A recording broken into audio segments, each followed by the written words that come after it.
बिस्मिल्लाहिर्रहमानिर्रहीम, अस्सलाम वालेकुम। Live with doctor Shahid Masood के साथ मैं हूं सुमेरा सलीम। नाज़रीन, बिलावल भुट्टो जरदारी साहब ने कहा है कि पावर शेयरिंग फार्मूला जो है उसको रद्द कर दिया गया है, जबकि पीपल्स पार्टी, मुस्लिम लीग नून और MQM मिलकर हुकूमत बनाएंगे। ख्वाजा आसिफ साहब की जानिब से ये इशारा दिया गया है, जबकि पीपल्स पार्टी ने वफाकी काबीना का हिस्सा बनने के लिए भी हाँ कर दी है। और तहरीक इंसाफ के रहनुमाओं ने कहा है कि हुकूमत हम बनाएंगे, हमें हमारी सीटें वापस की जाएँ, जबकि नताइज में तब्दीली की अदालती तहकीकात का भी मुतालबा किया गया है। इसके अलावा भी दीगर मौज़ूआत पर आज हम गुफ्तगू करेंगे। स्टूडियो में हमारे साथ मौजूद हैं डॉक्टर शाहिद मसूद। अस्सलाम वालेकुम डॉक्टर। वालेकुम जी, आपको भी नहीं। डॉक्टर साहब, आज पाकिस्तान तहरीक इंसाफ ने सुन्नी इत्तेहाद काउंसिल से इत्तेहाद का फैसला कर लिया, क्या कहेंगे? देखिए, ये तो एक इलेक्शन के प्रोसेस का हिस्सा है हुकूमत साजी का, लेकिन बात ये है सारी कि ये जो इलेक्शन है जी, ये जो और इसमें हुकूमत साजी जो हो रही है, ये इस पूरे सिस्टम, ये पूरे निज़ाम का जो ये उसका इंतज़ाम हो रहा है, क्योंकि इसमें से कोई खैर की खबर ना आएगी और ना आने की तवक्को है। और अगर सिस्टम जाएगा तो जाता हुआ नज़र आएगा। ये बिल्कुल आप समझें कि अब इस लूले लंगड़े सिस्टम को कब तक खींचना है, कैसे हुकूमतें बननी है, कैसे होगा, क्या सिलसिला, ये बिल्कुल डेड एंड। इसके बाद इसको खींचते जाएं रोज़, और मैं इसीलिए अपने आप को कोशिश करूँगा कि आने वाले दिनों में इस पे गुफ्तगू कम करूँ, लेकिन ये है कि ये बस रोज़ बरोज़ आप देखते जाएगा। उसकी वजह ये है, बड़ी बुनियादी वजह, कि मईशत, इस्तेकाम, एतमाद लोगों का अदारों पे, सिस्टम पे, निज़ाम, वो ख़त्म हो चुका है। जब वो ख़त्म हो जाए तो फिर उसके बाद ये होता है कि वो एतमाद ही नहीं। ये सारे जो कुछ हो रहा है, एतमाद से मुराद ये है कि कोई मईशत, कोई खड़ी हो रही है, कोई चीज़, कोई सनत लग रही है, कोई ये होने जा रहा है क्या? ऐसा तो नहीं होने जा रहा। और ख़ुद इसमें जब हुकूमती शख्सियात, यानी वो शख्सियात जो जीती हों, वो शख्सियात जो हारी हों, वो सारे के सारे कह रहे हों कि ये चंद दिनों में बनेगी हुकूमत और गिर जाएगी कुछ महीनों में, तो मुझे बताएं कि उस गिरने से पहले क्या कुछ होगा? उस गिरने से पहले क्या कुछ होगा? और मैं इसमें जो है वो अभी मैं बिलावल भुट्टो जरदारी साहब की बात भी सुन रहा था, उससे पहले मेरी फैसल करीम कुंडी साहब से बात हुई। फैसल करीम कुंडी साहब बहुत, यानी उधर पॉलिटिकल वर्कर और बड़ी गहरी समझ के बड़े तरीके से बात करते। उन्होंने ये कहा उन्होंने मुझे समझाया कि ये पार्लियामेंट किस तरह से बनेगी। मैं ये काफ़ी दिनों से परेशान था, इस बात पे सोच रहा था कि अगर हुकूमत में चले जाती, यानी हुकूमत को सपोर्ट करती है पीपल्स पार्टी, तो फिर क्या पीपल्स पार्टी सपोर्ट करने के बाद अपोजिशन बेंचों पे बैठ जाएगी? तो अभी तक एक तो बात उन्होंने की कि ये कोई हम वजारतें नहीं ले रहे, एक तो बात उन्होंने ये कही अभी तक हम वजारतें नहीं ले रहे और ये खबरें गलत चल रही हैं। लेकिन उन्होंने फिर ये बात कही कि हम हुकूमती बेंचों पर ही बैठेंगे। अच्छा, ये बात इंपॉर्टेंट है, यानी वजारतें नहीं लेगी पीपल्स पार्टी, लेकिन जो ईवान की तरतीब होगी उसमें पीपल्स पार्टी हुकूमती बेंचेस पर ही बैठेगी, वजारतें नहीं लेगी। तो ऑपोजिशन में क्या फिर तहरीक इंसाफ के पास होगी ऑपोजिशन? ठीक है। और ऑपोजिशन जो है वो वहाँ पे, यानी उमर अयूब साहब अगर वहाँ जो आज काफ़ी दिनों बाद नजर आए, वो जो है उमर अयूब साहब अगर वहाँ पे वज़ीर आज़म नहीं बनते तो फिर वो कायदे इस इख्तलाफ होंगे। अच्छा, एक तो ये सवाल है। दूसरी जो बात है वो ये है कि ये जो फार्मूला है, जो भी फार्मूला, ज़ाहिर है उनके अपने तहफ़्फ़ुज़ात थे और वो सारी उन्होंने सियासी बात की, सब कुछ। इसकी जो कुंजी है वो है मियां नवाज शरीफ साहब के पास कि ये फार्मूला क्या है। नवाज शरीफ साहब को हम जानते हैं, ऐसा नहीं है कि नवाज शरीफ साहब को कोई जानता नहीं है। नवाज शरीफ साहब वज़ीर आज़म रहे हैं और बड़े, मतलब 80-90 की दिहाई, उसके बाद उनका रोल, फिर उनका आना, बाहर जाना, ये जो डील या खिचड़ी या जो सिलसिला बन रहा है, इसमें नवाज शरीफ कहाँ है? यानी इसमें जरदारी साहब सदर हैं, शहबाज शरीफ साहब जो हैं वो, मतलब ऐसा भी नहीं हो रहा कि जी पार्टी ने बस कहीं पार्टी का इजलास हुआ, उसकी तस्वीर भी पुरानी चल रही हैं, उसमें जनाब उन्होंने नॉमिनेट कर दिया शहबाज शरीफ। कैसे? और शहबाज शरीफ साहब जो हैं वो मतलब है कि उनकी शख्सियत ऐसी नहीं है जितना हमने देखा है कि वो इतना भागते दौड़ते नजर आए अपनी वजारत उज़्मा के लिए इन हालात में। और नवाज शरीफ साहब ने कहा, ये भी बात समझ में नहीं आती कि नवाज शरीफ साहब ने कहा कि मजबूत हुकूमत होगी तो मैं हूँगा, नहीं होगी तो मेरा भाई होगा छोटा। ये भी क्या तो क्या, ये भी कोई अकल में समझ में आने वाली बात नहीं, क्योंकि वोट तो नवाज शरीफ का है। ये नवाज शरीफ साहब के वोट पे जो असर पड़ा है वो 16 माह की कारकर्दगी, उसमें बहुत बड़ा रोल है, खुद तस्लीम करते हैं सारे, पब्लिकली माना है इस बात को। मुस्लिम नून के जो ज़ुमा है वो मानते हैं इस बात को। अब वोट तो है नवाज शरीफ साहब का, तो नवाज शरीफ साहब का वोट जो है वो क्या ये इस खिचड़ी के नतीजे में बढ़ जाएगा या बिल्कुल ही फारिग हो जाएगा, जैसे कि फैसल वाडा साहब कह रहे हैं।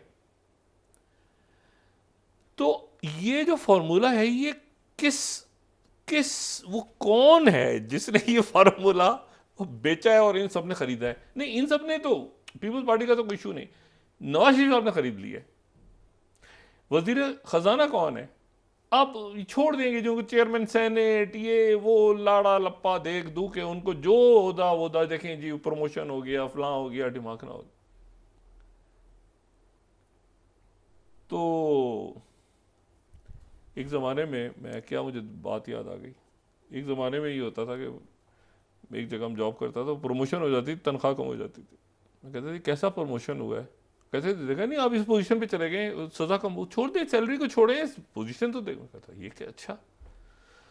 तो यानी उनकी पोजीशन आप जो भी कर दें, इसहाक डार साहब को चेयरमैन सेनेट बना दें, उनको कोई पता नहीं कोई डिप्टी प्राइम मिनिस्टर कुछ बना दें, क्या खजाना उनके पास जा रही है? क्या वजारत खजाना इसहाक डार संभाल रहे हैं? या नहीं जी इसहाक डार साहब के लिए कोई बड़ा हमने वो जबरदस्त कोई उनको जनाब पता नहीं क्या बना देंगे। वो भाई ये क्या, ये जो है यानी कोई भी शख्सियत आती है बड़ी मुनासिब, आयशा गौस पाशा साहिबा हैं और भी शख्सियात आ सकती हैं, लेकिन इसहाक डार साहब का फिर क्या लारा दिया जाएगा कि क्या बना दिया गया उनको, और किस कारकर्दगी की बुनियाद पे उनको प्रमोशन देकर उनका महकमा ले लिया गया। ये जो है ना, हमारे बड़े दोस्त भी हैं, भाई भी हैं, और जो एडिटोरियल पेज है जंग का, उसको वो एडिट भी वही करते हैं, सोहेल वड़ाई साहब। उनका है ये कंपनी नहीं चलेगी। पहले तो ये कंपनी बन कैसे रही है, ये क्या, ये कैसे हो रहा है कि पकड़ के सबको बिठा के, इतना टाइम है, ये अफवाहें, इस्लामाबाद भरा हुआ है, मैं अफवाहें नहीं, लेकिन अफवाहें जो हैं वो चूंकि रहनुमा कह रहे हैं सारे बैठ के, यानी वो ऑफ द रिकॉर्ड में महफिल में बात हो रही है कि जी मैं कहा गया ये बस पीर की शाम तक कल ने बनना, जो है ना सबके सब फारिग हो जाएंगे। अरे क्या, ये कैसे, इनको पकड़ पकड़ बिठा, कौन बिठा रहा है? वो कहते हैं ना मारे भी और रोने भी ना दें, ये कुछ वैसा हिसाब लग रहा है। और उसके बाद साथी वो फैसल वाडा साहब कह रहे हैं कि तो बस गए, ख़त्म, इसके बाद आखिरी दौर, इसके बाद ख़त्म। वो मतलब अब और ये परेशान बेजार बैठे हैं, फैसल वाडा साहब को जवाब भी नहीं दे सकते। तो ये क्या हो क्या गया है? और मैं जो बात कह रहा हूं वो ये है कि ये इसमें यानी अगर अपोजिशन इन्होंने दे दी, अगर ये इस तरह से बना कि जी हुकूमत में शामिल हैं, वजारतें नहीं ले रहे, अभी आगे जाके हो सकता है, भी नहीं सियासत में वो कोई भी। तो बात यह है कि वो उसमें तो फिर वहां तो फिर पीटीआई तो इनका बिल्कुल पीटीआई ही होगी फिर, अगर ये फार्मूला बन रहा है तो असेंबली में कि भाई ऑपोजिशन में ये और ये जो है यहाँ बैठ के जो है ये कीमतें और बजट और अफरा तफरी और जनाब मतलब है कि जितना लोग जो भी कुछ होना है आने वाले दिनों में, सख्त असले, पावर, सब चीज़ें वीज़ें सारी सर, तो उसमें मुझे तो बिल्कुल ये हुकूमत साजी जो है ना, और हुकूमत साजी ऐसी जिसमें बिल्कुल अब वो मतलब है कि रोज़ एक कहीं से कोई एक बात निकल आती है। मतलब पीर साहब पगारा ने जो बात की है, जो जुमले उनके हैं, उनसे वो कभी इस तरह की बात उन्होंने गैर संजीदा नहीं की। तो ये इंतशार जो है या क्यास जो है, ये इसको पैदा करने की जरूरत क्या थी? एक सवाल ये भी खड़ा हो रहा है ना, इसको ये क्यों? अच्छा, क्या नवाज शरीफ साहब को इल्म था? कुछ लोग कह रहे हैं कि उनको आने से पहले इल्म था कि उन्होंने वजीर आजम नहीं बनना, और बस उन्होंने बस एक आना था और इज्जत से उन्होंने मतलब अपना वोट वगैरह लेना था। ये भी मुझे फार्मूला नहीं डाइजेस्ट हो रहा कि इसके ऊपर वो मियाँ साहब वापस आ गए। और ये बात भी कि शहबाज शरीफ साहब कमज़ोर हुकूमत होगी तो शहबाज शरीफ साहब बनेंगे, ये बात भी कुछ समझ से बाहर है, क्योंकि उसी 16 महीने के ऊपर तो सारा वोट बैंक गया था। और फिर ये बात भी समझ नहीं आ रही कि पीपल्स पार्टी हमायत करने में के बदले में सदर, स्पीकर, गवर्नर, बलोच, ये क्या कैसा फार्मूला है ये? और कहाँ तैयार हुए? किस लेबॉर्ट्री में तैयार हुआ है? क्योंकि इसमें और इसको नहीं चले, हजार चीजें होती हैं, डायलॉग चलते हैं, बात चलती है, इसको खरीद कैसे ली है मुस्लिम लीग नून ने? और तहरीक इंसाफ को आप एक तरफ साइड पे कर देना, इसको मुस्लिम लीग नून ने कैसे बाय की है कि नवाज शरीफ साहब के केसेस खत्म है, वो अहल हो गए हैं, वो अगर असेंबली में जाके बैठते हैं या वो सामने आके जरदारी साहब से बात करते हैं कि भाई ऐसा है कि आप चले वजीर आजम ने, मैं सदर बन जाता हूं, देखिए ना, ये तो फिर समझ में आती है ना बात, कि वो कहें कि जी आप ऐसा करें कि बिलावल को बना दें वजीर आजम, मैं सदर बन रहा हूं, नवाज शरीफ साहब सदर बन के बैठ जाए। ये भी नहीं हो रहा। मतलब मुस्लिम लीग नून ने ये क्या किस उस पर खरीदा है ये फॉर्म? ये जो है ना, ये एक मिस्ट्री है। यानी देखें ना, अक्सरियत नहीं है तो वो ये कहें कि जी अच्छा पीटीआई को भी नहीं देनी हुकूमत, चले ठीक है, लेकिन ये देखें कि ये कैसा फार्मूला बनता है कि आप कहें कि जी बिलावल भुट्टो जरदारी साहब आप वजीर आजम बन जाए, जो जरदारी साहब चाहते हैं ज़िंदगी में उनके बिलावल बने वजीर आजम, तो बिलावल वजीर आजम बन जाए इस दफ़ा। यही फार्मूला था ना जो बिलावल भी कह रहे हैं कि मुझे कहा गया बाद में 2 साल बन जाओ, भाई 2 साल पहले इनको बना दें और नवाज शरीफ सदर बन जाए।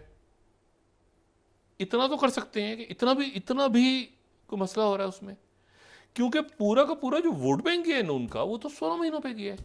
अच्छा 16 महीने में थोड़े से दिन का तो गया, थोड़े से दिन तो अलग हुए हैं, दरमियान में बीच में वो जो टाइम असेंबली टूटी है तो डिजॉल्व हुई है, तो वो उसमें भी मतलब है कि कुछ सर पैर नहीं समझ आया, तो वो बिल्कुल जो है वो अच्छा वो ये अलग भी नहीं हो पा रहे, साथ भी नहीं चल पा रहे, फिर साथ बन के चलने में नुकसान तो मुस्लिम लीग नून का नजर आ रहा है। तो अब हुकूमत बन जाएगी, अच्छा फिर मुसलसल जो बयानियां है, अब आप नोट करें, इलेक्शन हो गए, इलेक्शन जीत गए हार गए, जो बयानियां है इनका दोनों का, वो अभी भी तहरीक इंसाफ है,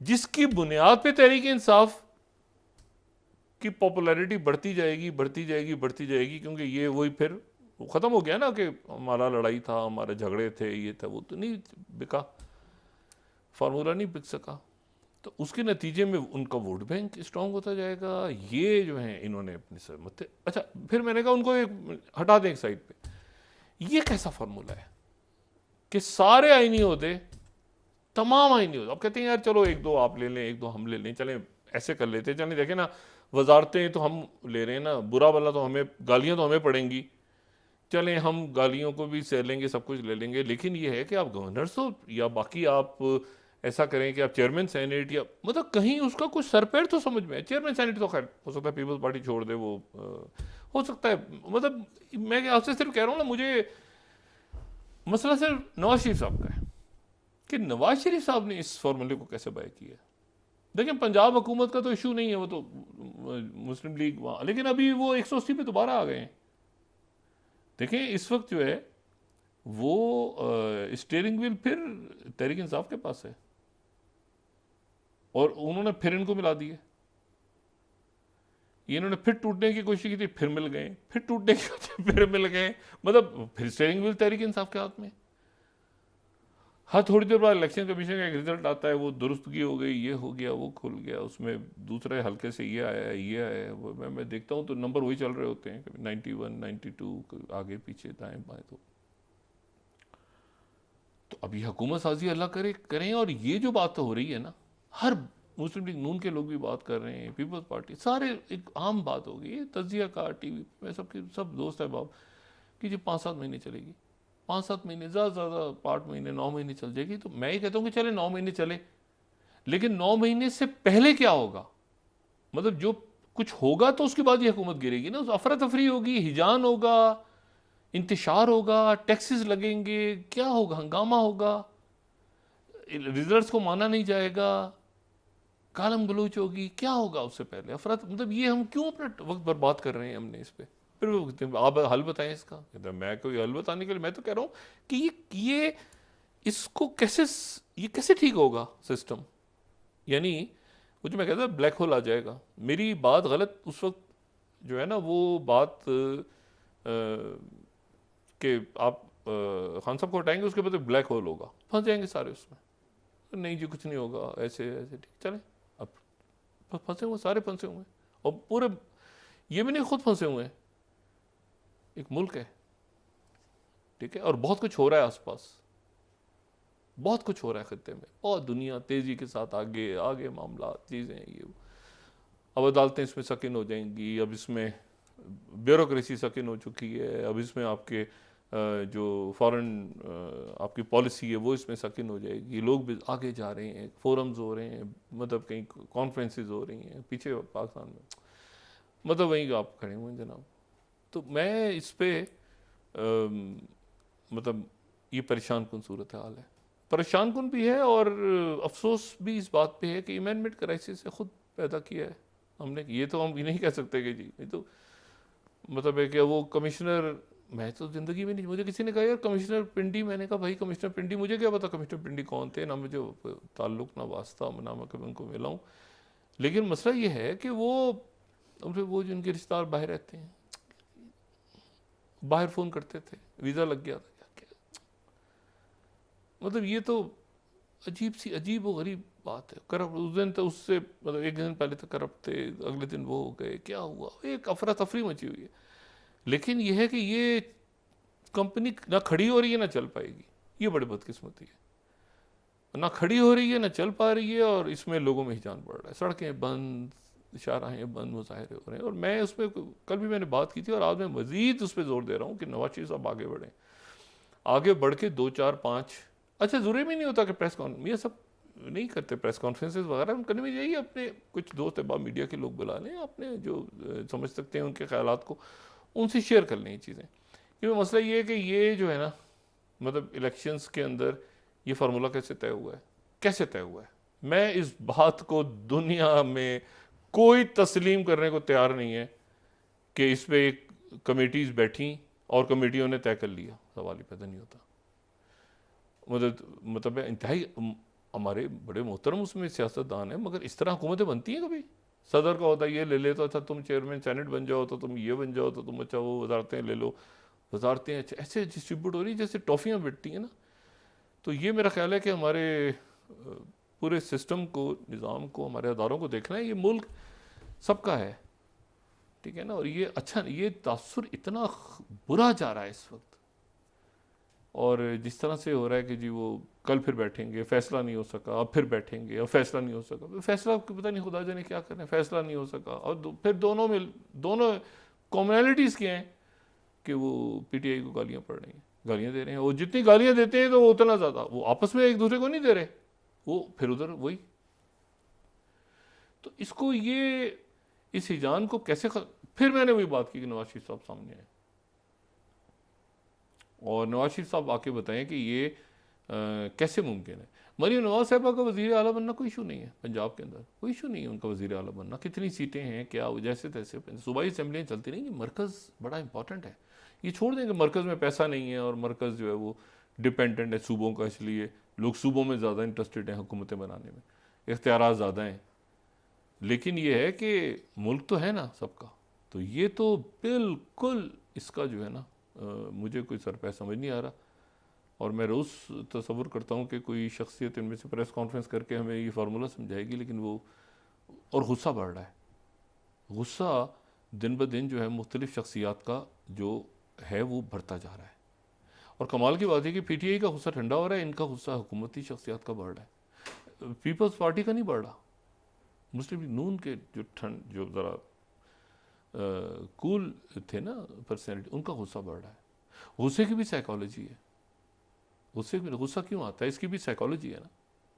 कोई आदमी ऑफिस में आए, दफ्तर में आए, और आते ही वो गिलास तोड़ना शुरू कर दे, 5-7 गिलास तोड़ के मेज़ वेज़ गिरा दे गुस्से में आके, तो इससे पता ही चलता है कि पीछे कहीं डांट पड़ी है या कोई गड़बड़ हुई है, जो गुस्सा जो है वो गिलासों पे उतर गया। भाई गिलास तो अपनी जगह कुछ भी नहीं था, ऑफिस था, आराम से लोग कह रहे हैं क्या हो गया भाई इसको आज।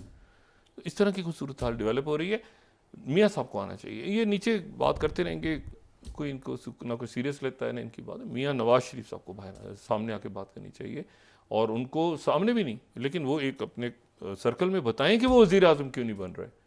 और उन्होंने ये अब हर बात पे ये है फितना है सरकरम, ये को बातें करने वाली, तो ये खुद आके बात करें मियाँ साहब अपने अपने अहबाब से, और वो मीडिया उसको कोट कर दे उसी तरह से, और उसके बाद ये आगे मुल्क को लेके चलें। अच्छा, ये मैं जो बात कह रहा हूँ, मैं अब कोशिश करूँगा कि अपने आप को डिस्टेंस करूँ लोकल पॉलिटिक्स से, लेकिन बात वही है ना, सिस्टम जब जाएगा तो जाता हुआ नज़र आएगा। चला गया एक्चुअली, लेकिन अब ये कि बस इसको सर पे लेके घूमेंगे हम सब, जितने दिन घूम सकते हैं लेके। अच्छा, फिर उसके बाद दूसरी जो बात है वो ये है कि मामलात खित्ते के ख़राब हो गए हैं, बहुत ज़्यादा, पहले से भी ज़्यादा ख़राब हो गए हैं पिछले 24-48 घंटों में। और कोई अच्छी खबर आने वाले दिनों में रीजन के हवाले से जो तवक्कुआत थी कि कुछ बेहतरी निकलेगी, वो हमें निकलती नज़र नहीं आ रही खित्ते में। अब वक्फा लें, उसके बाद बात करते हैं। नाज़रीन, वापस आते हैं एक छोटे से ब्रेक के बाद।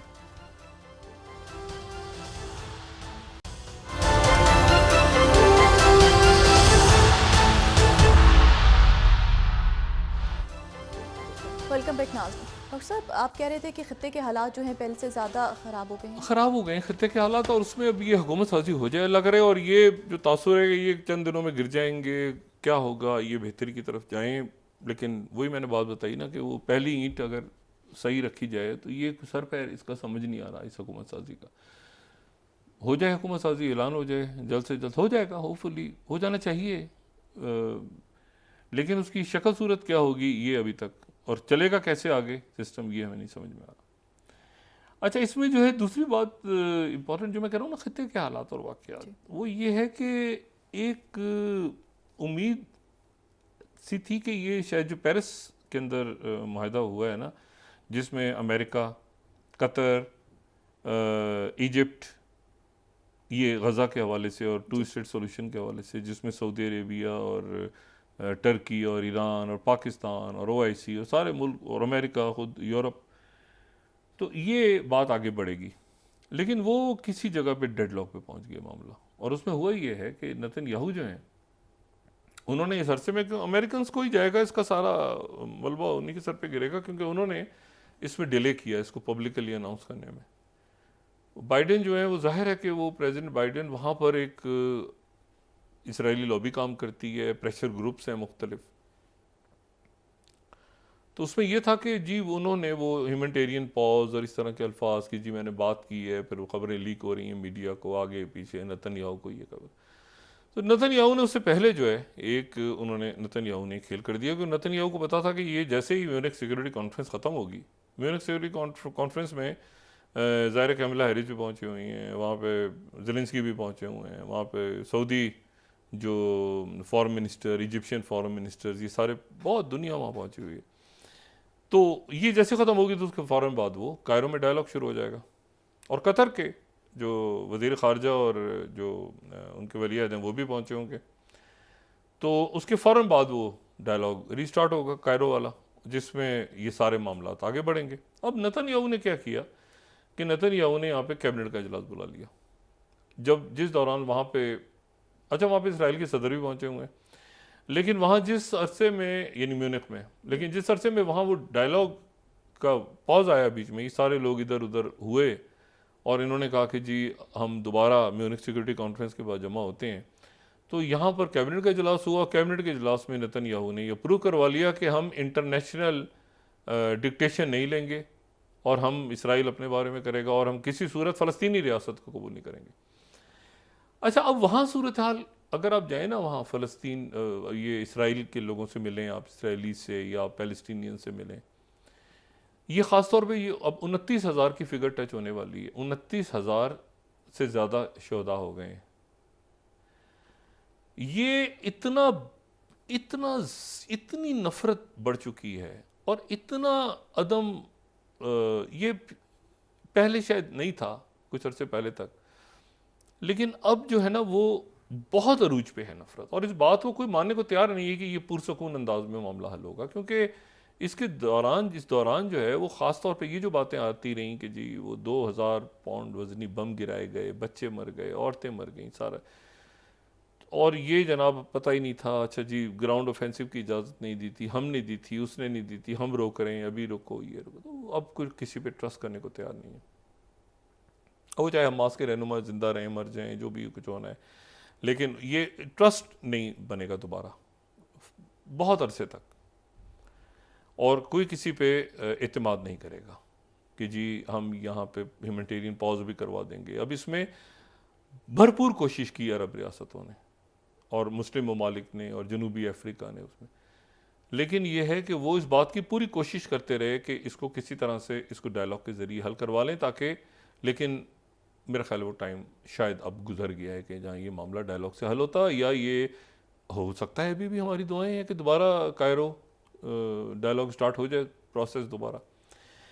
लेकिन उसमें जो इशू ये है कि जब काहिरा की तरफ से कहा गया कि जी आप ये बात जो है ये इस माहदे के ऊपर आगे अमल करें, वरना, और आप रफ़ा की तरफ ना जाएं, रफ़ा के ऊपर जाहिरियत ख़त्म करें, वरना जो है हम आपके साथ वो एग्रीमेंट ख़त्म कर देंगे 79 वाला, जिसके नतीजे में आपकी जनूब को एक तहफ़्फ़ुज़ मिलता था हमसे, उसको भी वो कहते हैं ठीक है जो होना है हो जाए। और ये मैं यहाँ पे आज इनका ओपेड बड़ा इंटरेस्टिंग है कि जो 12th स्लाइड हमारी, जो हार्ट्स वाले लिख रहे हैं वहाँ पे, along with future normalization, Israel is also willing to risk existing peace deals, जो मौजूद ऑलरेडी मौजूद हैं माहदे, उनको भी इसराइल कह रहा है कि ख़त्म करने तो ख़त्म कर दो।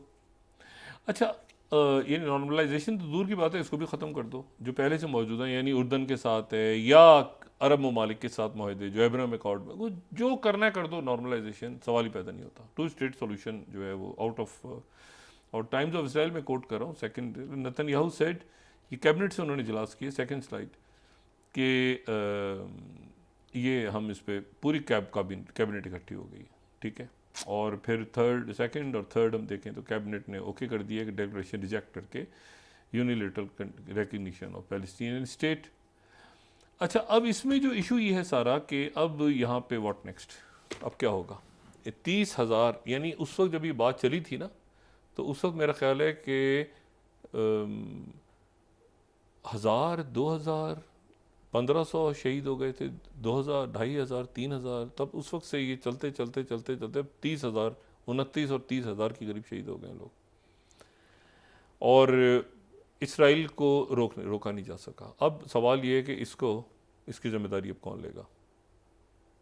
फ्रांस दरमियान में आया, उन्होंने पूरी कोशिश की, बरतानिया ने कोशिश की सीज़ फायर हो जाए, कई मुल्कों ने कहा हम तो तस्लीम कर लेंगे, उनको रोका गया नहीं, आप ठहर जाएं, डायलॉग चलेगा आगे। अच्छा, अब कतर में जो है वो अमीर कतर का जो बयान है ना, जो कतर के जो वज़ीर ख़ारजा, उनका जो बयान है, और जो दरमियान में थे, मैं ये 9th स्लाइड कोट कर रहा हूँ कि वो ये कह रहे हैं, अल जज़ीरा के कतर के प्राइम मिनिस्टर ने कहा है कि Hamas Israel talks not very promising. वो इन्होंने कभी इतना डिसअपॉइंटिंग बयान नहीं दिया, हमेशा कहते रहे कि मामला आगे बढ़ेंगे, पहली दफ़ा, और इन्होंने बड़ा कलीदी किरदार अदा किया है, कतर ने बहुत कलीदी रोल प्ले किया। तो अब वो ये कह रहे हैं कि not very promising and trust efforts to go on, कोशिश करते रहेंगे लेकिन ये बात आगे बढ़ नहीं रही।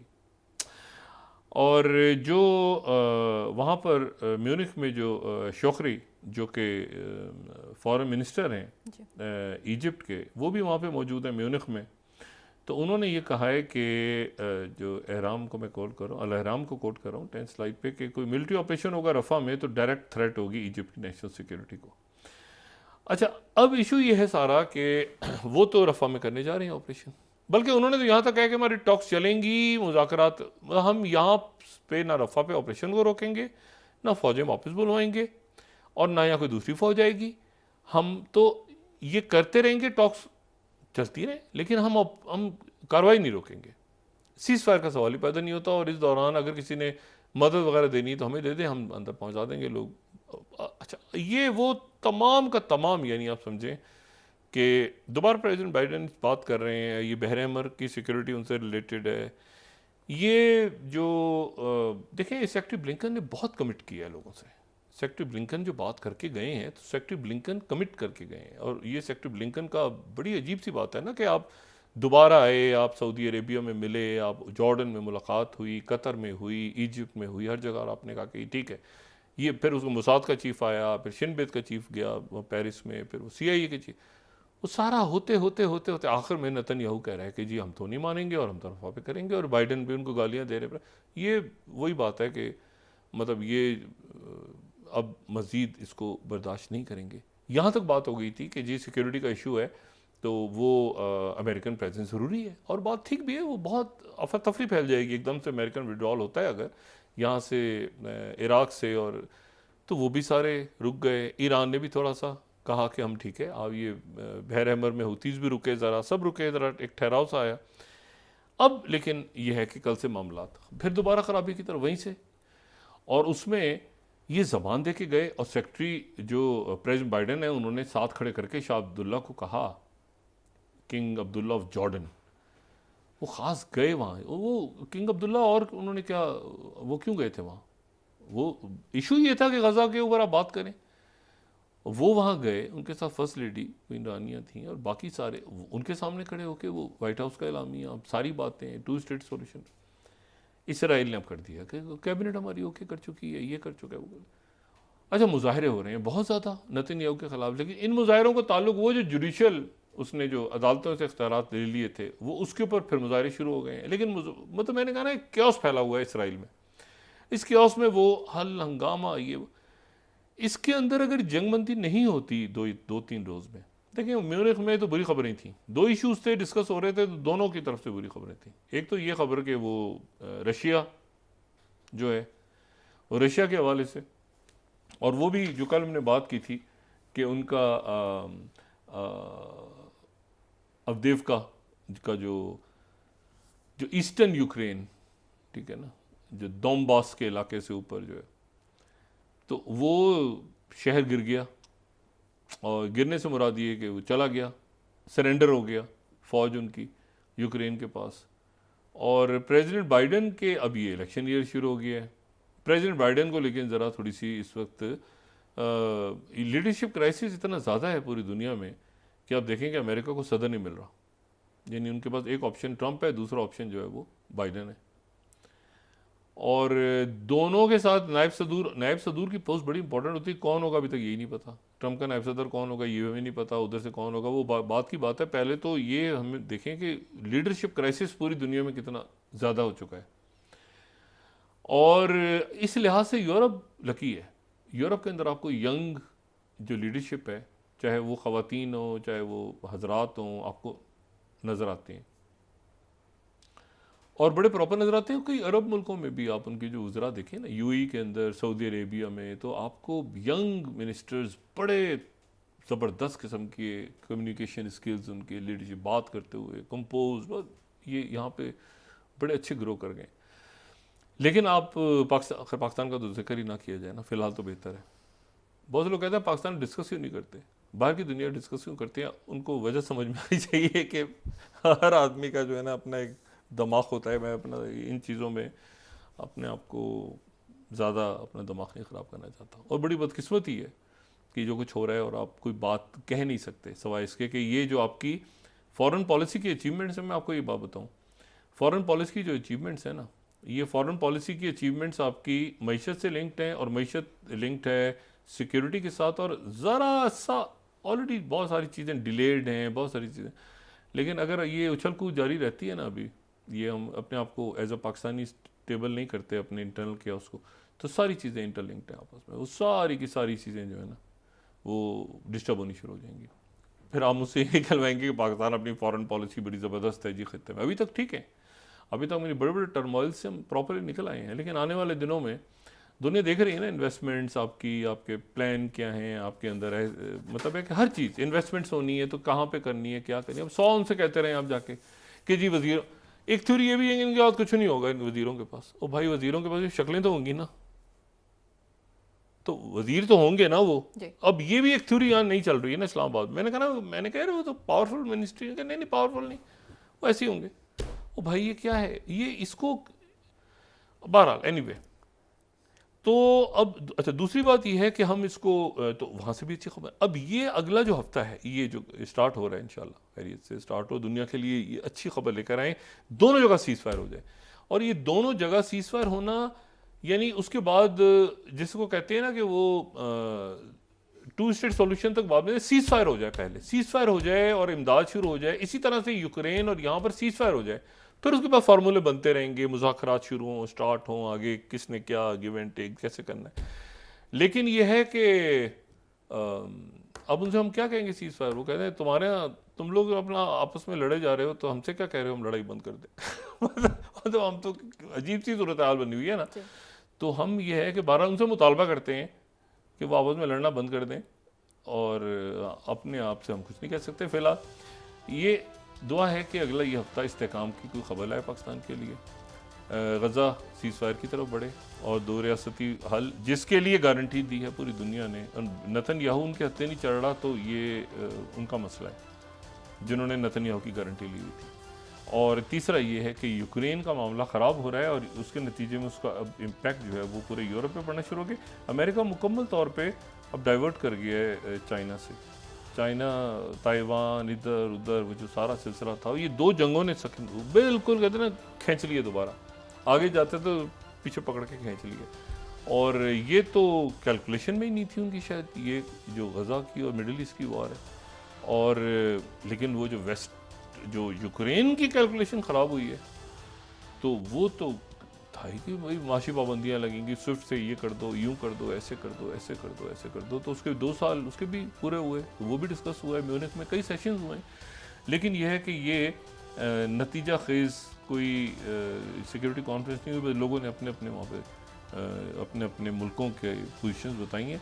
और सबसे ज़्यादा मेरे लिए जो तकलीफ दे थी वो इजिप्ट और कतर, और ये वो मुल्क जिन्होंने बड़ी कोशिश की पीस एग्रीमेंट्स की कि ये किसी तरह से पीस की तरफ जाए मामला, उनको फ़िलहाल कोई किसी किस्म की कामयाबी हासिल नहीं हुई। अगला हफ्ता ऐसा है जिसमें पाकिस्तान के हवाले से भी और खित्ते के हवाले से भी हम उम्मीद करते हैं और दुआ करते हैं कि अच्छी खबरें आएँ। बहुत शुक्रिया डॉक्टर साहब। नाज़रीन, इसके साथ ही आज का प्रोग्राम अपने इख्तिताम को पहुंचा। मुझे सुमेरा सलीम को इजाज़त दीजिए। अल्लाह ने के बाद जी डॉक्टर साहब। अपना दोस्तों रिश्तेदारों को धन्यवाद के लूँगा। सब ख्याल रखिएगा। अल्लाह हाफ़िज़।